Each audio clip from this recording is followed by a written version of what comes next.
ఈ వేదిక మీద నుంచి ఒక మాట చెప్పదలుచుకున్నా.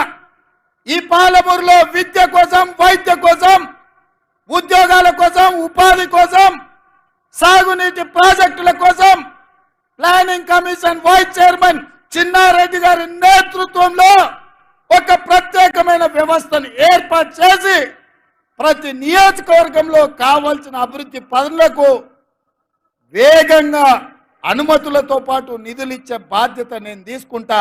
ఈ పాలమూరును అభివృద్ధి పదం వైపు నడిపించే బాధ్యత నాది. మీ బిడ్డను ఈ మట్టిలో పుట్టిన రేపొకవేళ చావే వస్తే ఈ పాలమూరు మట్టిలో కలిసే మీ బిడ్డ నల్లమల అడవుల నుంచి వచ్చిన బిడ్డ ఈ తెలంగాణ రాష్ట్రానికి ముఖ్యమంత్రిగా ఉన్నాడు. ఈ పాలమూరును దేశంలోనే ఆదర్శంగా ఉంచే జిల్లాగా అభివృద్ధి చేసే బాధ్యత నేను తీసుకుంటా. మిత్రులారా,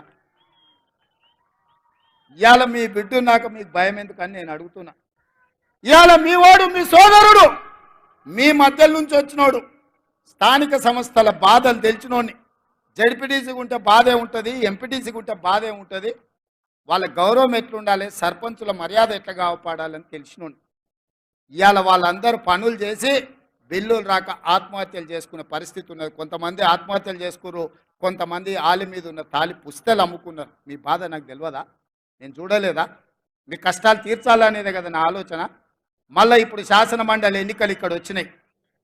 మన ఎమ్మెల్యే కసిరెడ్డి నారాయణ రెడ్డి రాజీనామా చేస్తే శాసన మండలి ఎన్నికలు వచ్చినాయి. తొందరలోనే ఈ ఎన్నికల్లో పార్టీ పరంగా జీవన్ రెడ్డిని అభ్యర్థిగా ఏఐసిసి ప్రకటించబోతుంది.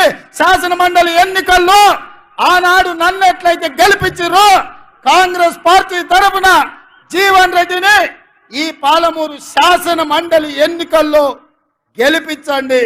ఈ రాష్ట్రానికి, ఈ జిల్లాకు ఉపయోగపడతాడు.